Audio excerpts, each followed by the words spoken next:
Bradford here, and if this is the first episode of How Not to Sail that you're listening to, I highly recommend that you go back and start with episode 1. This episode in particular will mean a lot more that way. But who am I to tell you what to do?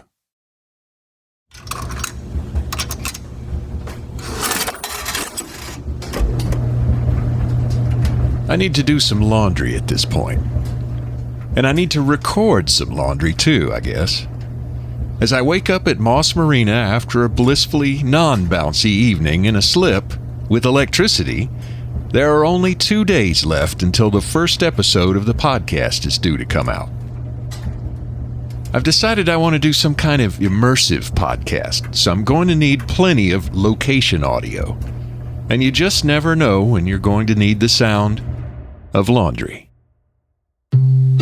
The fellows from Sailing Vessel I Believe were bemused when I walked into the day room with a huge handheld furry blimp microphone and shoulder bag, looking like a technician from some reality TV production. And I guess I kinda am. I mean, sure, it's audio, but can't you see it now? There's a couple of guys my age with beards sitting around a plastic picnic table drinking coffee out of styrofoam cups in this wood-paneled room that serves as sort of a lounge outside the laundry and shower area. They're discussing some kind of satellite technology to let their significant others know where they are on the ocean. It all sounds complicated to me. One problem, their chatting in the next room kind of makes getting a clean recording difficult. And I don't feel like I can go and ask them to quit enjoying themselves so I can get some sound effects. Now, if it were some awesome boat sounds, I might ask them. But when am I going to have a chance to use laundry sounds? One other problem. One of the dryers ate my quarters. Manager Debbie is quick with the refund, though, and both laundry and recording of same work out pretty well. That gives me an idea, though. I got a lot of ideas starting to percolate in my noggin, actually, and I'm starting to record a lot. I decide to grab a soundbite from Debbie. Welcome to Moss Marina, or whatever you normally say. Hi, welcome to Moss Marina. Oh, thank you. What can we do for you today? I'll get that slip in C37. Okay. Thanks. You mind, and then can I, have a good trip? You have a good trip and be safe out there. Thanks, Debbie. We'll have a great one. Thank you. Okay, bye. Awesome, thank you. Well, maybe I'll use that for something. With only 2 days left until episode 1 is due to appear, I'm starting to get into what the Admiral might call recital mode. I'm headed up to Cabbage Key today to finish the home stretch, hopefully. So I need to make a call to my buddy Cliff. Ahoy, Skipper. Hello, what it is? Cliff's a former Navy diver, and he actually served as the hookah rig tender, or whatever you call it, for that dive I made before I left. What's shaking? I'll share a little secret with you. I didn't actually have recording gear on me at the time, and I've been trying to figure out how to make that moment stand out. I was going to try and order a GoPro down to your address in the marina and see if I could dive with the hookah thing and get audio. And then I just decided, no, I'm going to just download some sound effects because I do not have time and I already have a GoPro at home. So, to be honest, I'm still not 100% on what episode 1 and the rest of them are going to sound like. Yeah, I'm kind of still trying to decide what the format is and what I'm doing exactly. I got all this stuff and I'm trying to really make sure that it's a compelling story starting with the first one, but I got to wrap all that up quickly here. I've got a whole lot left to do, so the real crux of my call is that if Cliff and Laureen are still coming to meet me at Cabbage Key, I may be something less than a full-time host.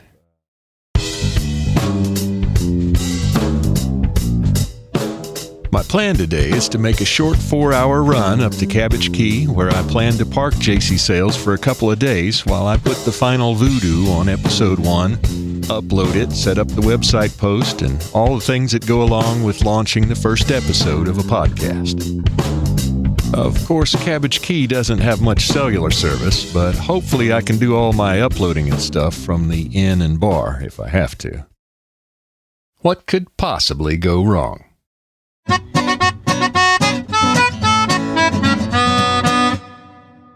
So the clock is ticking on my podcast release, and I want to go to my happy place to finish working on it, which is Cabbage Key. No pool, no pets, no fuel dock, just a lot of scenery and peace and quiet. There are only a few people on the island besides staff until lunchtime, when the Lady Chadwick and other ferries and private boats come in and fill the patio with tourists. I can work aboard JC Sails in pretty much peace and quiet, and head up to the inn and restaurant or bar, or walk around the nature trails if I need a break. Yeah, that sounds good. Go ahead, JC Sails. Yes, I think I might be wise to get a couple of line handlers for my departure, if that's all right. So at noon, I shove off from Moss Marina Spring is off? Spring's off. Okay. with a little more grace than I came in with, Remember how not to sail. and motor back out to San Carlos Bay and up the ICW and to Pine Island Sound.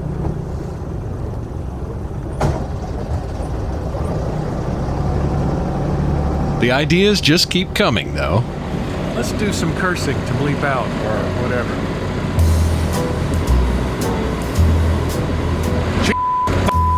Man. What the f***? God, mother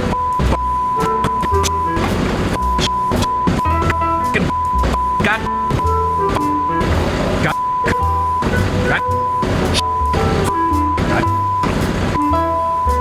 Son of a bitch. Well, that was fun. I think every sailor needs to do that every so often, and I have a feeling I can use it somewhere in the first couple episodes of the podcast.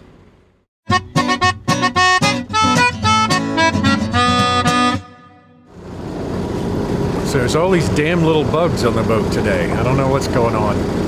I was gonna let them be, but then they started lighting on me and tickling me and itching me, so they are now on the destroy list. Some little flying bugs seem to have settled on the boat. I think they may be love bugs, but whether they're in love or not, no bugs are allowed aboard JC Sails if I can help it. There goes another bug. They are terminated with extreme prejudice. I finally solved one thing that's been bugging me, though. So yeah, this auto helm thing is awesome. I just figured out today how to get the waypoints to work to actually do a route and have it not beeping me like a half mile before I get to each point, which is ridiculous. A half mile in a sailboat in the ICW is like 5 minutes before you actually need to execute the next turn. Most of today I've just been watching us glide up Pine Island Sound. Today's run up Pine Island Sound is now largely a matter of me supervising. And it's a good thing, because duty calls right there in the ICW. Side note, I have to... I wait until there's no boats approaching for a couple of miles either way, and that's as long as I can wait.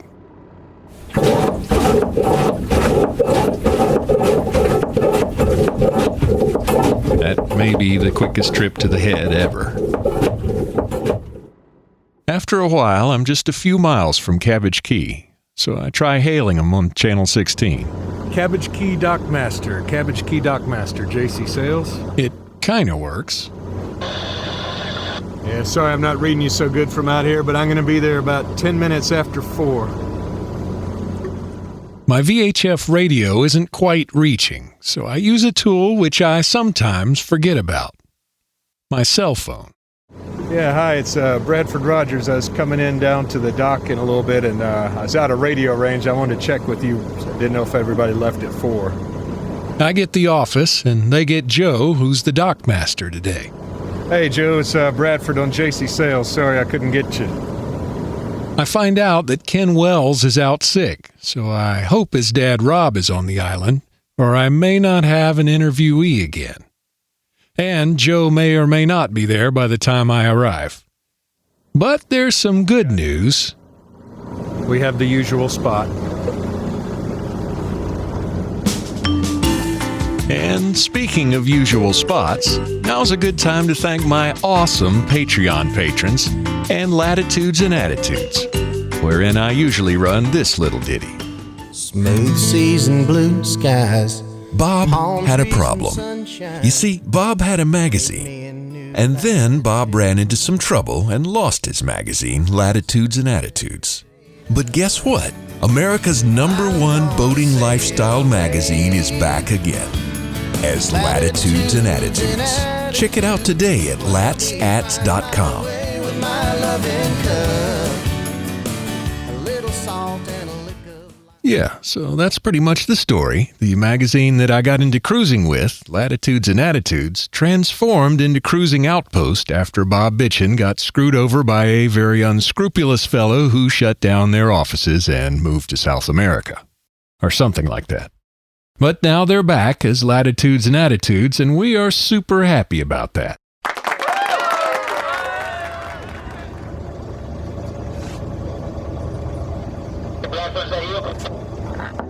Affirmative.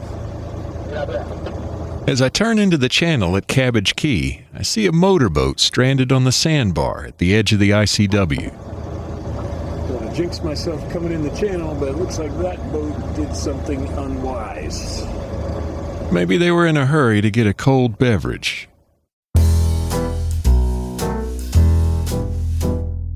As I think Bob Bitchin may have said, I've seen more bottom than a gynecologist. In fact, on the trailer for the How Not to Sail YouTube channel, you can see one shot with Towboat US right next to us.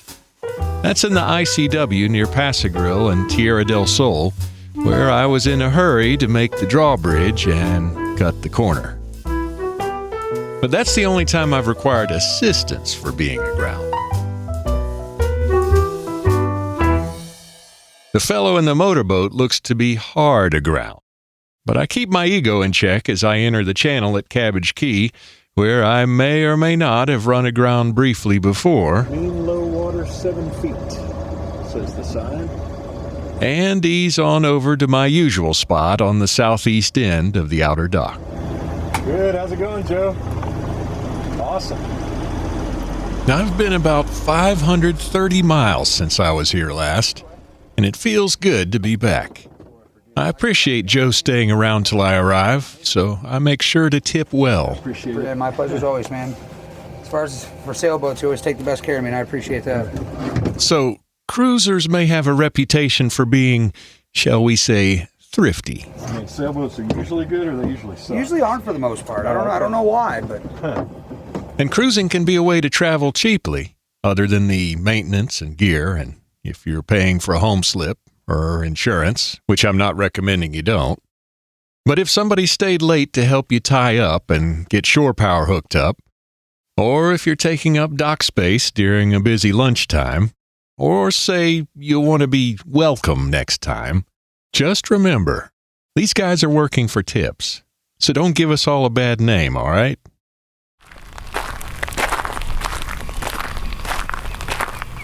It's definitely beer 30. So after I get tied up, I head off the dock and up the hill, past the turtles and the mallard ducks to the bar, where eventually a fellow walks in who turns out to be the owner of the powerboat aground out front. And as it turns out, it will end up taking him 3 days, 3 Towboat US boats working together, and a high tide to help get him unstuck. He's forcing a cheerful demeanor, but I can tell he's embarrassed as hell. I know that look.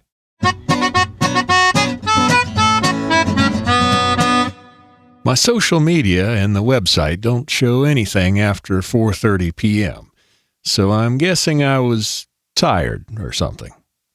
One thing I don't find in the bar is the owner. Ken Wells is out sick and his father Rob Wells isn't on the island, so much for an interview with an owner of Cabbage Key. After drinks and dinner, I amble back down to the vessel and find another task which needs doing. Just went forward and strung another fender up there on the bow because we were banging into the forward piling there. So I'm going to sit here and see what kind of audio we have and see what kind of podcast I can construct in the next day for episode 1. No pressure.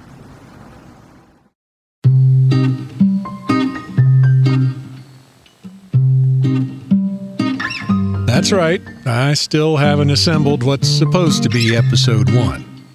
I'm still not even sure I've got the format sussed out.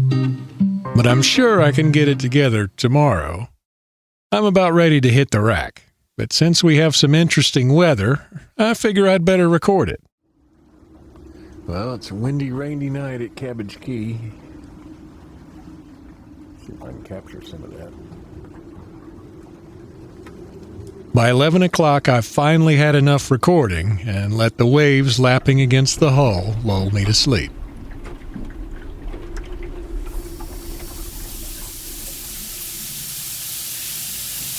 D-Day -1 starts with an early shower, the inside kind, with soap and warm water. And then it's up to the inn for a good old island breakfast. That's actually what they call it on the paper placemats that have the menu along with a map and information about Cabbage Key. Eggs, sausage, potatoes, a roll, and orange slices. And coffee. Definitely coffee. By 9:30, I'm recording this guy. But it's time to knuckle down on putting episode 1 together. All right, this is it. Last day to prepare episode 1. So I've been checking out news website, Instagram, Facebook. In my defense, I was partially, working on promoting tomorrow's release, but it might be wise to get cracking on the actual release. I start sorting through the interview with Bob Bitchin. I've already got some great stuff that I've used on the trailer. The mistake I've made my whole life is when I like something, I get really involved in it. And I like sailing. But I'm not sure how to do what I want with it. I know, or at least I hope, that I'll have a few salty guests on the podcast, and I've already got Bob and Fuel Doc Debbie recorded. But I want to use my trip to Miami as the device to frame these interviews and be able to bring in a few tidbits about what it's like to be out here, and maybe a few lessons about sailing, or life. Sure, it's kind of meta, but I know you'll get it, right? Anyway, by this time the lunch crowd's arriving and there's a lot going on around the docks. It's kind of distracting, so I guess I might as well record it. I'm going to be blowing a very loud horn, just like at Fisherman's Village.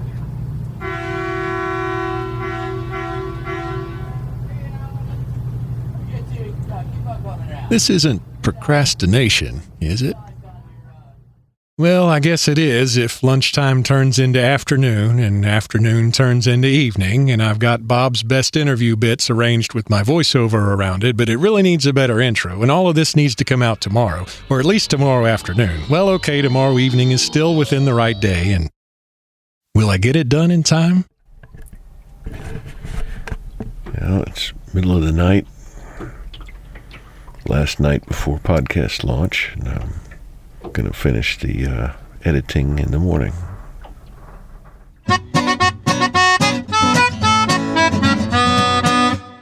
Of course, in the morning, what I need first is some breakfast.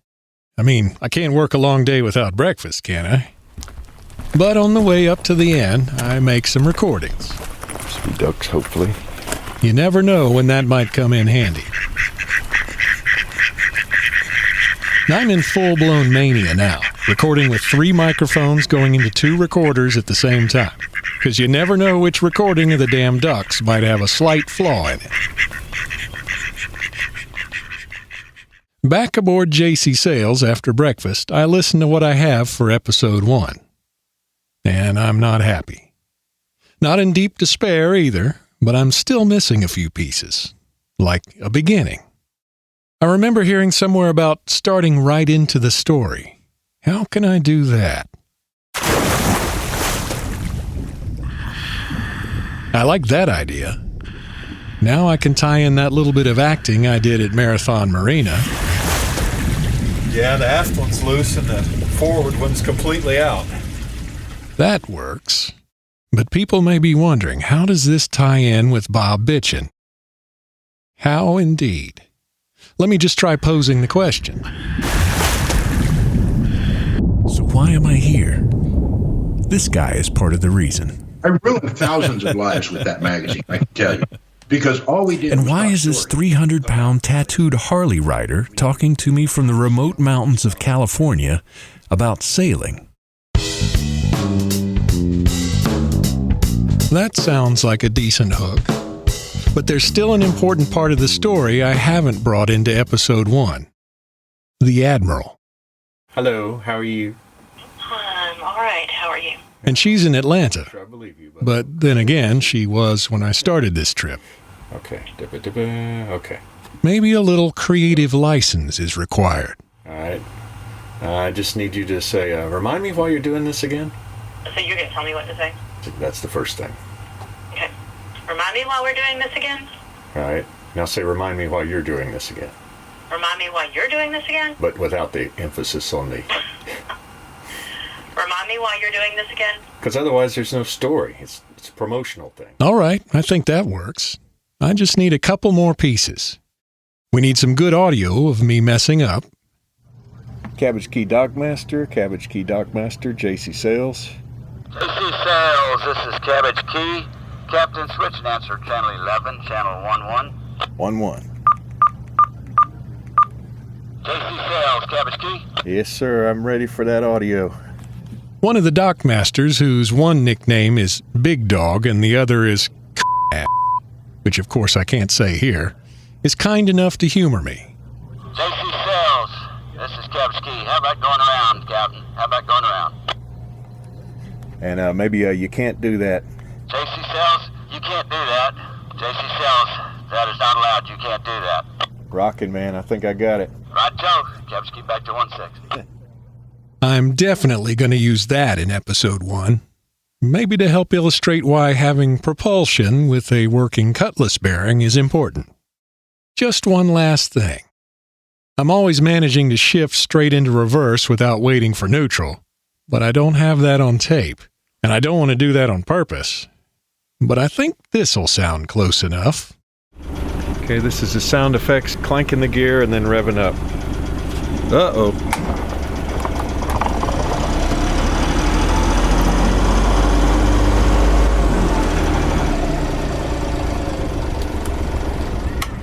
Mission accomplished. And that, my friends, is how at around 1900 hours on February 28, 2019, in the year of our Lord, I posted the following message to Facebook. It's here. Episode 1 with sailor, biker, and former bodyguard to Evel Knievel, Captain Bob Bitchin. 16 episodes and 34,000 downloads later, I am so honored that you've taken this journey with me, and proud to call you a fellow How Not to Sailor. And if by chance you stumbled on this 17th episode of How Not to Sail, well, what are you waiting for? You got some catching up to do. But this isn't the end of Season 1 yet. Oh no, I'm still not home yet. And as you know by now, there's plenty of potential drama. Beginning with the fact that I need an episode 2. Stat. What could possibly go wrong? I want to thank our awesome Patreon patrons and welcome our newest bosun, Captain Steven. You guys are really helping make it happen and helping me move toward having significantly more time to do this. Thank you to the country of Malta for making us number 1 in the places and travel category. And I want to thank you for listening.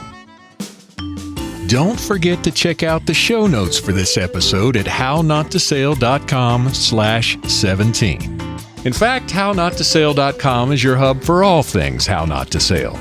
You'll find the audio podcast, the book, the YouTube channel, the social links, and writing from me and our fine contributors. If you'd like to become a Patreon patron, you'll see the link right there on the homepage, or just go to hownottosail.com/Patreon. And if you want the quickest, easiest way to get How Not to Sail free on whatever device you're listening on right now, just look for the big red button on the homepage, or go to hownottosail.com/listen. That's LISTEN. But for now, make sure the drawbridge is open before you try to sail through it. And I'll see you next time on How Not to Sail Screwing up is part of cruising. Let me show you how. So you're going to tell me what to say? That's the first thing. Okay. All right. Mm-hmm. Remind me why you're doing this again?